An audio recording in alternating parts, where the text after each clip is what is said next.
relying on me for money, never lifting a finger for housework or childcare. My younger husband Oliver would go out with his friends every weekend. I mean, he's young. What can you do? That was my excuse until I found out that he was actually going on trips with his affair partner, not his friends. I'm gonna crash at my buddy's place in Chicago for a bit. He just moved there for work. Take care of the spring cleaning while I'm gone, will ya? That was the lie he told me before leaving for his scandalous trip. Furious, I decided to kick him out, belongings and all, while he was away. What happened to him next was something neither of us could have predicted. My name is Sophia, a 29-year-old housewife. We're a family of 3, Oliver, who's 3 years younger than me, and our 2-year-old daughter. I met Oliver at work. He was the new guy, and I became his mentor. He was charming, persistent even when corrected, and hardworking. And oh, was he good looking. It seemed like people were always gathering around him, drawn to his idol-like beauty and outgoing personality. I was dedicated to my job and didn't even wear makeup. I'd never had a boyfriend, so I didn't think someone as attractive and well-liked as Oliver would ever be interested in me. Nonetheless, I started watching makeup tutorials, even got some fashion tips from stylish friends, and tried to become the kind of woman he'd find appealing. About 6 months after my transformation began, he noticed. You look really beautiful lately. Found someone special? I was speechless. He followed up with, Would you consider making me that special someone? Of course I said yes. We started dating and got married within a year. Marrying Oliver felt like a teenage dream, and I naively thought, he must be my soulmate. But reality proved otherwise. Even when we were dating, Oliver was a bit of a baby, always looking for affection. Whether it was holding hands, cuddling, or even paying the bill at restaurants, it always fell on me. I thought, why can't you do it yourself? But when he would plead, Please, Sophia, you're the only one I can ask, I would always give in. Maybe it was his good looks or his unique sweet charm that made me so accommodating. After we married, the responsibilities became more lopsided. Even though both of us worked, the household chores were all on me. The finances? About 70% from me and 30% from him. He spent what was left of his income after household expenses all on his hobbies, seemingly without saving a dime. I was mostly saving the remainder of my income, thinking of our future home and children. At first I thought, well, he lived with his parents and I lived alone, so it's understandable that we have different experience levels when it comes to chores. Besides, he earns less than I do, so it makes sense. And he's still young, probably not thinking about the future yet. But even when I got pregnant, Oliver's lifestyle didn't change. Doing household chores while pregnant was really tough.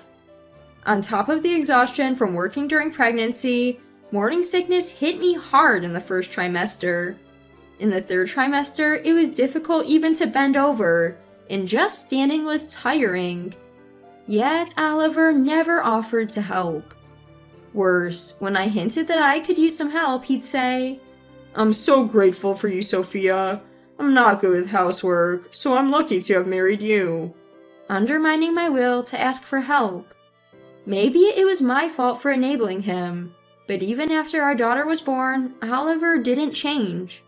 I quit my job after giving birth, and it was understood that I would handle both the baby care and household chores. Yet Oliver would still stay out late, hang out with friends, and go on trips as if he were single. Still, I forgave him everything because of the occasional kind words and the annual birthday trips he took me on. I guess when our daughter grows up, he'll realize the importance of family, I thought. I realized how naive I'd been when our daughter turned 2. I was attending a high school friend's wedding that day. I had wanted to leave our daughter with Oliver, but as usual, he had plans. So I left her with my mom. The wedding was in a chapel in Boston, and the reception was at a French restaurant that had several large private rooms. My foodie friend had chosen this venue long ago. The wedding went smoothly, but while transitioning to the reception, I saw him. He was walking arm in arm with a woman in a chic black dress, looking more than just friendly. I couldn't stand to be at the reception after that, and made an excuse about our daughter being sick to leave early. The image of them haunted me. Oliver had said he was Going on a trip with an old college friend. but I suspected infidelity. I knew Oliver had many female friends, but this was different. His Old college friend? was supposed to be a man, and he definitely hadn't gone on any bike trip. Lying to meet up with another woman was suspicious. If he had been lying to me all along, then my resentment surged. Even when I was struggling with house chores during morning sickness, or overwhelmed by new motherhood, was he cheating on me? I couldn't take it anymore. My love for him instantly cooled, and I resolved to expose his affair once and for all. I called my parents to keep my daughter for one more day. Debating whether to tell the truth, I decided to wait until I had proof and lied about being sick. The next day, I visited a private investigator. I handed over Oliver's photos, shared his workplace details, and his background. I need you to dig deep into his life, I requested. The private investigator advised, Act normal around Oliver until I finish my investigation. Make sure he doesn't suspect anything. I didn't want to look at Oliver's face, so right after picking up my daughter, I retreated to our bedroom. When he came home late that night, he saw me and asked, What's wrong? Are you okay? His voice pretended concern.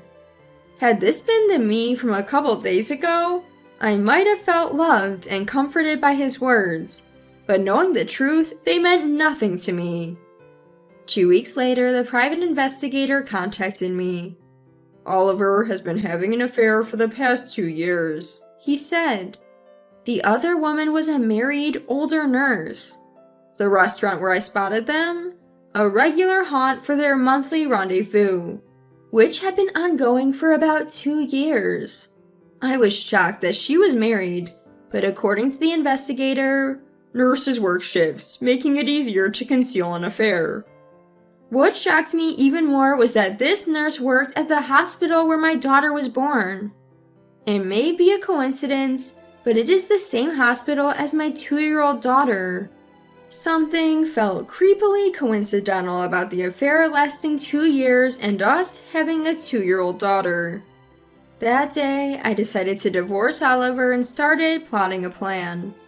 I'm staying at my junior colleague's place in Chicago for the night. Make sure you clean the house, Oliver told me. Normally, I'd be annoyed that he pushed spring cleaning on me during a busy time, but I smiled, secretly relishing my own scheme. Take care, see you later. Sure, I'll bring back souvenirs. Holding our daughter, I waved goodbye.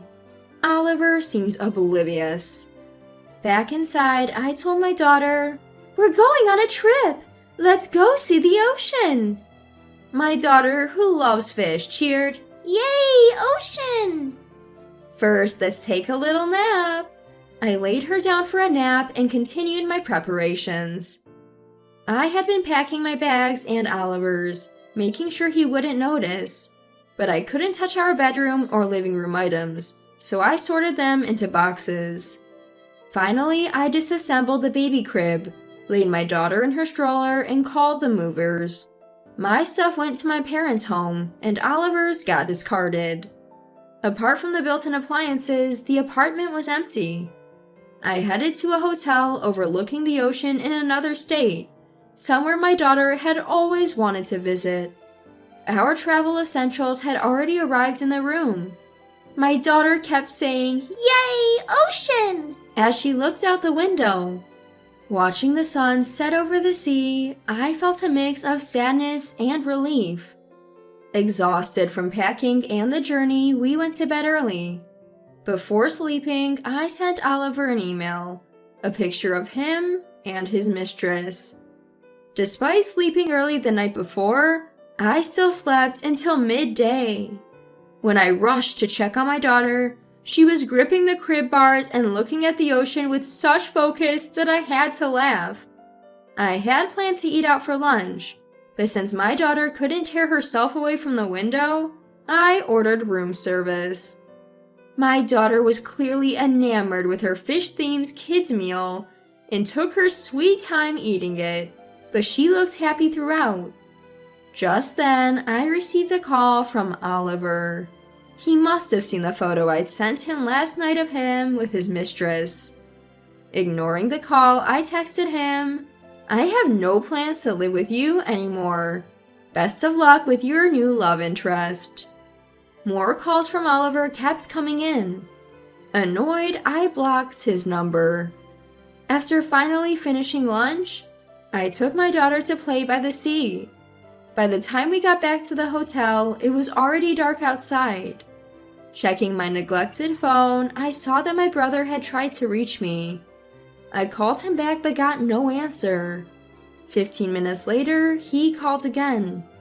According to him, Oliver had rushed home to our empty apartment after reading my email. Apparently, Oliver then went to my parents' house thinking I'd be there. But I was on vacation with our daughter, so only my fuming parents and brother were there after they heard about Oliver's affair. My brother chuckled, saying Oliver looked so down it was actually funny. Oliver got chewed out by my parents, and as he was leaving, my brother told him, "All future communications will go through my attorney," and handed him a business card. Oliver apparently tried to punch my brother, saying, "Don't make decisions for me." This was something I'd asked my brother to do, so it wasn't just his unilateral decision. My brother dodged the punch and Oliver stumbled, slamming his shoulder into the doorway. He was in so much pain that my brother took him to the hospital, where he was diagnosed with a compound fracture and is currently in surgery. During all this, my brother had managed to collect Oliver's mobile phone. It was in my name because I'd been footing most of Oliver's bills. "Just skimmed through it and saw some pretty outrageous messages, haha," my brother said. Apparently, there were messages from Oliver like, "We'll be apart for a while, but let's hang in there." "I only love you, so I won't have another affair. Do the same for me." The next morning, my daughter and I had a lot of fun at the beach. Tired out, I left her with my mother at my parents' home and went to see Oliver in the hospital. I didn't really want to see him, but his parents were visiting, and I felt this was the only chance to settle things. Upon arriving, Oliver's parents, who'd heard everything, looked at me apologetically but said nothing. As I walked into the hospital room, Oliver began blurting out, "Sophia, it's not what you think. It's like prostitution." He claimed that he was only helping the woman financially in exchange for her pretending to be his girlfriend. According to Oliver, there was no emotional involvement. It was just for money, and they'd only been together twice, including the time I'd caught them. Frustrated but not surprised, I asked, "So, where's the money then?" Pausing, Oliver finally said, It hasn't been transferred yet. It was supposed to happen after the third time." His clearly false statement just left me in disbelief. I wasn't even angry anymore. I hurled the additional proof photos I'd brought just in case at him. Upon seeing the photos, mother-in-law broke down crying. Ignoring the distraught mother-in-law, I slammed the pre-filled divorce papers down in front of a stunned Oliver. "I'm done with your lies. We're getting a divorce. I'll live with our daughter. We'll sort out the details like child support and asset division through lawyers later," I said, exiting the hospital room. Oliver's plea, "Wait, you're misunderstanding," fell on deaf ears. I felt incredibly relieved. When I returned to discuss my claims against Oliver, the attorney chuckled and told me he'd been assigned to represent Charlotte's, Oliver's affair partner's now ex-husband, which made for an awkward situation. To address the financial matters after the divorce, Oliver and I agreed on no division of assets but a one-time payment of $30,000. We also decided he'd pay $300 a month in child support for the next 16 years, until our daughter turns 18. If Oliver ever missed a payment, he'd have to pay the entire amount up front.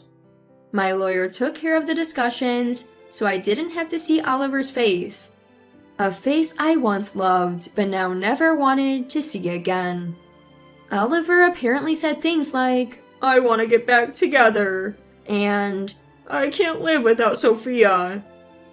according to my lawyer, not once did he mention our daughter in all of this. After the divorce, I found remote work I could do from my parents' home while raising our daughter. She started preschool and was making progress with her speech. She never really talks about Oliver, probably because she doesn't remember spending time with him. My lawyer informed me that Oliver had abruptly paid the full child support amount. Shocked, I learned from my lawyer that Oliver had lost his job after his affair was leaked to his company by Charlotte's husband. He started working in a nightclub and met a wealthy patron who agreed to take care of him, including paying off his child support debt.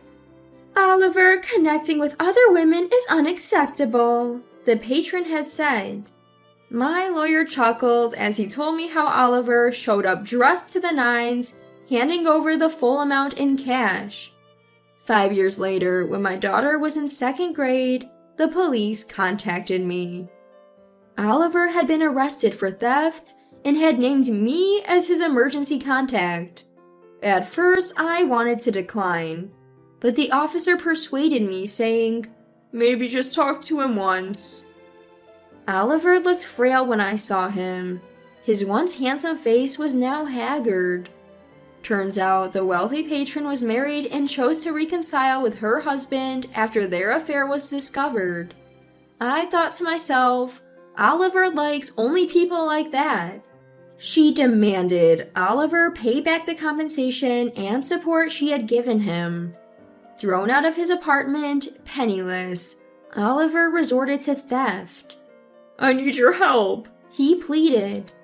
"I'm sorry, Sophia is all I have left." But hearing his story, it all sounded like his own doing. I declined to act as his emergency contact and gave the police his parents' phone number before heading home. Apparently, his parents also refused to get involved, which means Oliver could face real jail time, even as a first-time offender. The police informed me, but my decision remained the same. I have no intentions of rekindling things with Oliver, nor do I want to drag myself into this mess. People have suggested that I should remarry now that my daughter is older, but I know better. The experience with Oliver taught me that I can't trust my own judgment when it comes to people. I won't jeopardize my precious daughter's well-being. Fortunately, she has grown into a good person, even without a father figure. Though she's a bit rebellious lately and doesn't want to hold my hand, that's okay. I cherish the life I have now, living with my daughter and my parents.